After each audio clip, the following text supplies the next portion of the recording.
Crates. What's going on, Ed? Where'd you come from? Oh man, just headed out to the beach for Labor Day, man. Yeah? What's going on? You gotta do that. That's Gotta do that to be down. That's a new thing. Oh, and look, wouldn't you know it, the Crates scam following me. We're here Labor Day weekend with my main man, Crazy Ed, going Laboring. through. We're laboring, yeah. Why is it called Labor Day when you always gotta work? Well, I do, and I don't get holiday pay because some companies don't even pay holiday pay. Happy Labor Day. But That's anyway, the way I used to look till I got a haircut. that was Ed's first album. So what's going on, Ed? Last time I seen you was a month ago, and we started kicking off the documentary history of the world according to Ed. I think we got up to about 1950, started going into the 60s. I remember now. You remember now? It's all coming back? Yeah. I remember after seeing them 78 records break so easy with one song on each side only. Mm-hmm. Here they come with a new format, an album with a whole bunch of songs on it. So after that, around 1950 was parties. They had orchestras and stuff like that. There was no rock and roll yet, so you had to listen to the easy listening stuff that you heard on the radio all the time.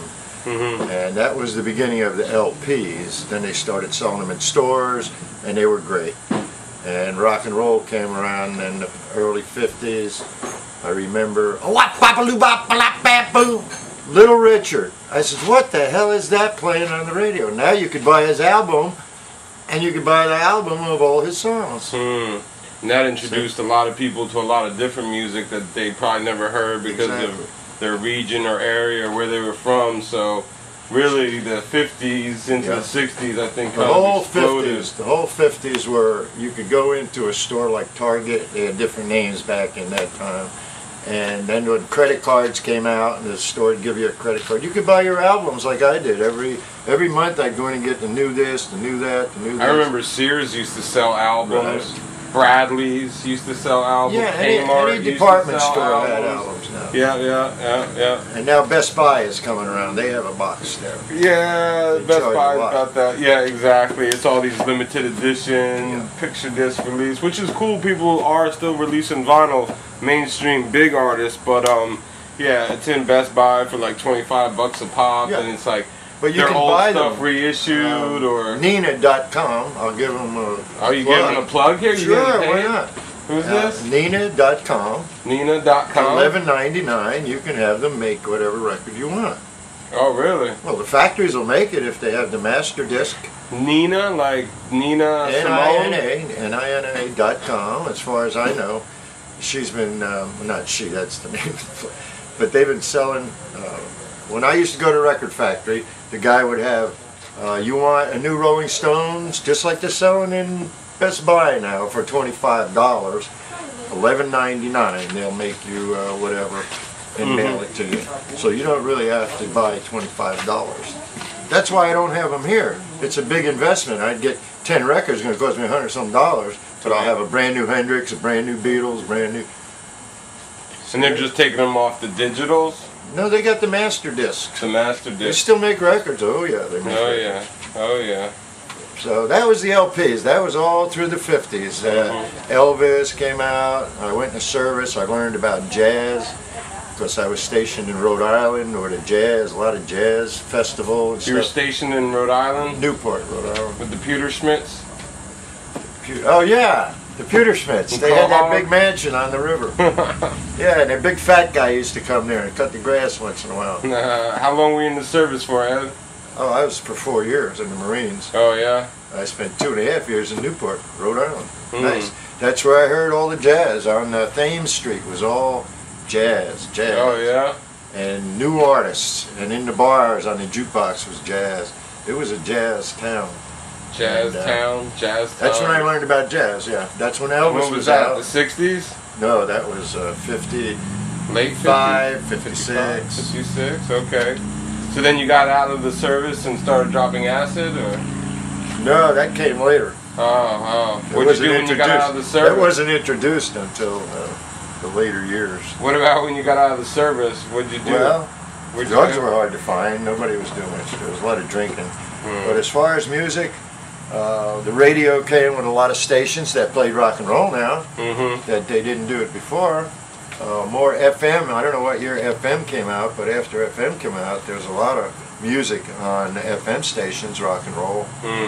And up until, and they still sell records, they still buy records, they still do records. There's thousands of record stores around the country. California is the biggest one. The guy got the biggest in the United States.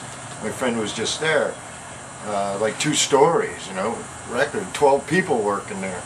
But he's getting like $10 for a record, you know. Which is crazy. Yeah, which is crazy because I could give you this for $1 because there's plentiful. They sold 80 billion of them, you know. Yeah, yeah. They're not really rare.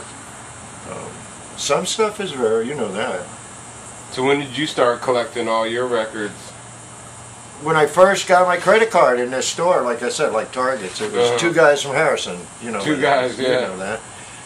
Yeah, that's when I started collecting. Frank Sinatra, Henry Mancini. There was 3 or 4 I would buy every month, brand new. Oh yeah. I wasn't much into experimenting because I heard it all on the radio, and at that time when they were still playing Henry Mancini and Frank Sinatra. There was only a few stations. This was early 50s, like middle 50s. And then the more stations, then everybody went for records then. They'd go in and buy James Taylor, they'd buy anything that was hot, that they liked, that they heard on the radio. The radio would push it, you know. Yeah, yeah. But then you got so many different kinds that it's unbelievable. There's a Croatian from Croatia record, there's a girl with belly dancing, there's music, environments, they have them for your horoscope. They have them for every country. I got Yugoslavian dances and Bulgarian. So they made records by the billions. And they still make them. They just don't put them in the stores. Their CDs are easier to handle. So it's not even CDs anymore. Everything's just digital downloads. Yeah, that's... But you lose all the album art, the covers, the posters, you know. Nobody puts any thought into the album art or anything. That's the album. That's beautiful. That's a cover. That was the best part when you got done making your joint. You sat down and said, what am I going to call it? What's the cover going to look like? You write the thank yous. These are covers. Okay. The opening, the pictures. If a cover opens like that, that's called a gatefold cover. That means it's the first. That means it's the first edition. Okay. They made this first. Then they come out with just the regular covers. So that's a gatefold. Gatefold. Knowledge is power. Yeah, it's always the first. You even got stuff like this that you collect. Yeah. Cartoon characters. Speaking of cartoon characters, what did you have for me this week? You had oh yeah, here. Adam Muscle Magic. You know, I'm a sucker for Hanna-Barbera. Mr. Jinx and Pixie and Dixie. Yeah, the old school good cartoons. Jules Butler and who's playing the parts? Voices. There's all kind of voices that these guys do. Oh yeah. Look how many there are. Yeah, those are pretty sweet. There's White a lot Boy. of Hanna-Barbera. You want the White Boys? Yeah, I found this. White Boys. This is hardcore, is it not? We're gonna have to check that one out. Yeah. I don't know what this is. Oh yeah, the Ministry, off their first stuff when they were more new wave than hardcore industrial. The Nature of Love. Yeah, Al Jorgensen. He's a pretty crazy guy, done some cool stuff. But these Hanna-Barberas are sweet. But see, take an album like this, unknown sort of artist. Queen Anne's Lace. This is the only way you're going to get that music is on this. You're never going to find these people anywhere else. No. Well, you could Google Well, maybe you'll find find it on the net. Yeah, you might find it on the net. Well, with that said, Ed, I have to tell you, I'm here to present you. We had the Jibbies, which are the Strange Gibberish Awards. The Jibbies, huh? The Jibbies, the Strange Gibberish Awards. And that sounds great. I'm here to present Crazy Ed with the Lifetime Achievement Award. The Strange Gibberish. Oh man, you're gonna give me that? Lifetime Achievement Award for Ed. Alright, we did it. For his dedication to records, crates, and everything that goes in them. Great. Where'd you find it? And now, also, to go along with the Lifetime Achievement Award, man. is Ed's own Oh, you sure? Oh, yeah. Okay, let's see. There we go. Where am I at here? Oh. El Loco Ed.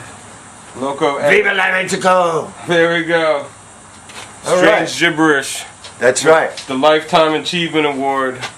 Right here. Crazy Ed, Loco Ed. It's like an Oscar, man. Deep Crates, History of Music, Part 2. We went over. We'll come back next time. As you notice, we got to the 60s and Ed kind of faded out and blacked out. So we'll have to start thinking more about the 60s and 70s and maybe have to write it down so we remember it a little better. Just remember, in heaven there is no beer.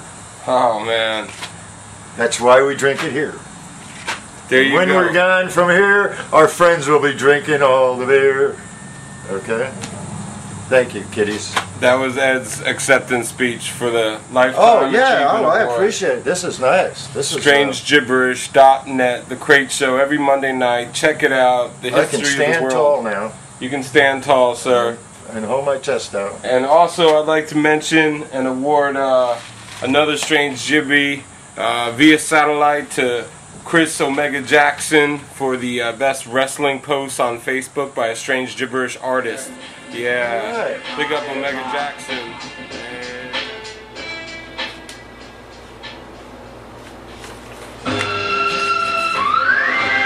Oh, what's going on? Didn't see you guys there. Deep Crates here for the Crate Show. Just coming back from a dig. Picked up some pretty cool stuff. We checked out my man Ed, and he continued on with the history of the world according to him. Came across a bunch of sci-fi stuff this week. Pretty cool. Some Starlog magazines. These are from the first year they were published, probably about 1978. So I got a bunch of these for $1. It's like when Close Encounters, Logan's Run. They got some cool ads and stuff in them. Sci-fi films of '79. Quantum Leap. Could never get into that show. Alien Nation. My favorite, Buck Rogers. Oh, and the fucking Queen. And then Wilma in that white spandex, man. Oh boy. Yeah, some old toys and shit, and you might be saying, oh, alright, science fiction geek, what does this have to do with crates and the Crate Show?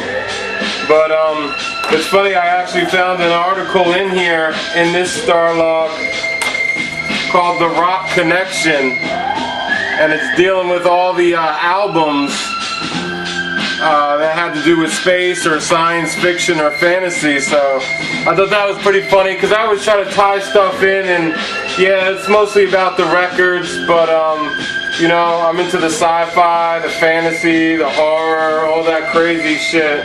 So it talks about like groups like Kiss and David Bowie and Parliament and their connection to science fiction and fantasy.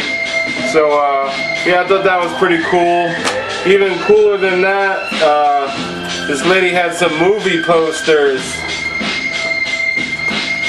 This one's pretty sweet. Mutant Hunt. Check that out. New York, the 21st century. It's open season on cyborgs. Too gory for the silver screen. Check that out. Too gory for the silver screen. Mutant Hunt. That looks pretty fucking sweet. Yeah, Twin Towers. Still up in that. But then, even better than Mutant Hunt. Check this out. It's like a whole press package. I haven't even opened it yet. For the Toxic Avenger. Oh shit. Do I now own... Oh damn, the first superhero from New Jersey. Best wishes, Tox. I now own an autographed 8x10 promo glossy of the Toxic Avenger in front of the fucking Twin Towers. How sweet is that? I remember when this movie was coming out, I was so amped because they were filming part of it in New Brunswick, my hometown. So, this is pretty fucking sweet. Oh, damn. It's like a whole press kit. Wow, this is actually a mask. You got two things to put a string through. The first superhero from New Jersey. Deep Crates being the second, of course. Damn, that's pretty fucking sweet. Toxic Avenger. He was 98 pounds of solid nerd until he became the first superhero from New Jersey. So, there's the Jersey connection there. Pretty sweet. Man, I gotta fucking find a spot to frame this and put this up. Look at that.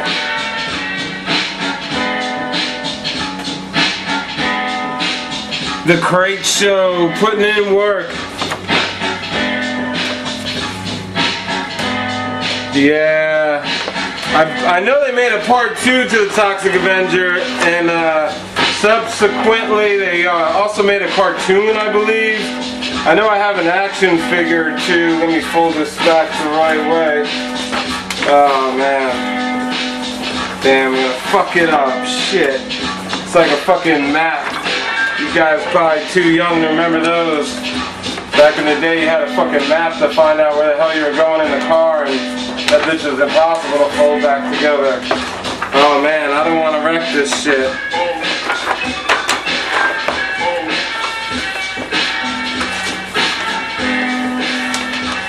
Damn it. Alright, we'll take our chances with that fold there. No, it's not right, it's not right. Come on, crates. There we go.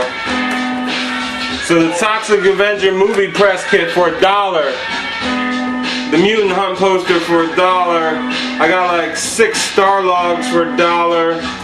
There's this game I got too, Dirty Words. The game in the plain brown wrapper. I opened it up and it's got dice with stuff that says like erect, pump. But yeah, it caught my eye because there was one I thought, where the hell was it? They're like moist. So I don't know, I guess you roll them and then you gotta make sentences. Orgasm, cream. But there was one that said deep. I don't know if there's one that says crates. But yeah, I guess let's do a trial run. I don't know how to play. Let's see what happens. He craved sweet, slow cream like we in. He craved sweet, slow organ cream like we in them. Boom, I think I just fucking won. The Crate Show, knowledge is power, playing mental games, dirty words. The second superhero from New Jersey, and big ups to all the fans out there, the Crates Army. Watch out now, here we come. My jibby, I got my jibby. He got his jibby on, the Strange Gibberish Lifetime Achievement Award for all his digging in the crates, and all his records and all his albums, LPs, 78s, 45s, picture disc, gatefolds, and all that. Hope you have a happy Labor Day and not laboring too hard. We'll check you out next week, maybe with another edition of The World According to Ed. Hope you enjoyed part 2 this week. We'll see you next week, Monday nights, strangegibberish.net, The Crate Show. Bye, kiddies. I'm so fucking weak. Here it is.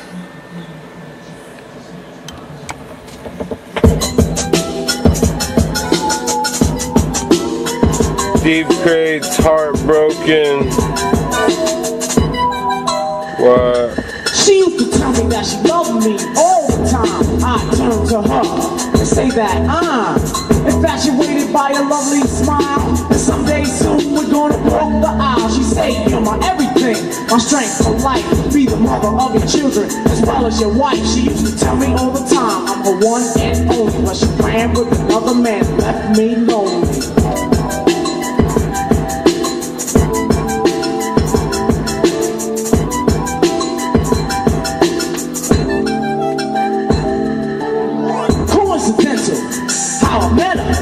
But when I seen her, I knew that I'd get her. Can't let her step, she looked too good. But my wares made me seem like a stone cold hood. I'm a lucky guy, so I pressed my luck. I stepped to her all up. Went her way, took a few steps past her. Got the nerve, and then I asked her. I said, yo baby, and she started to reach. I said, oh, don't get excited, that's a figure of speech. She told me her name, gave her number and all. And when I stepped, she said, I better call. It took about a month, but she was finally mine. Everything was going smooth, we were doing fine. After a while, it wasn't a thing. We were either holding hands or she was under my wing. She used to whisper in my ear, I'm her one and only. But she ran with another man, left me lonely. Girl, why'd you have to leave without me? I love you to this day, and it hurts to think of the words you used to say. Girl, why'd you have to leave for so long? I never did you wrong, and it seems we had such a love that was so strong. On the day she broke out, would you believe I cried? And it hurt so much to think of how she lied. I shared everything to the very last penny. Something that you really can't do with many. Since this young lady was such a big winner, I treat her all the time to a candlelight dinner. Had the violinist play a real sweet song, and she never showed a sign that something was wrong. My boy used to say, man, shit, I'd quit her. But she seemed so happy every time I'm with her. We used to hold hands and walk in the rain, and on the days I fell down, she'd ease my pain. This was just too far-fetched to believe, thinking my girl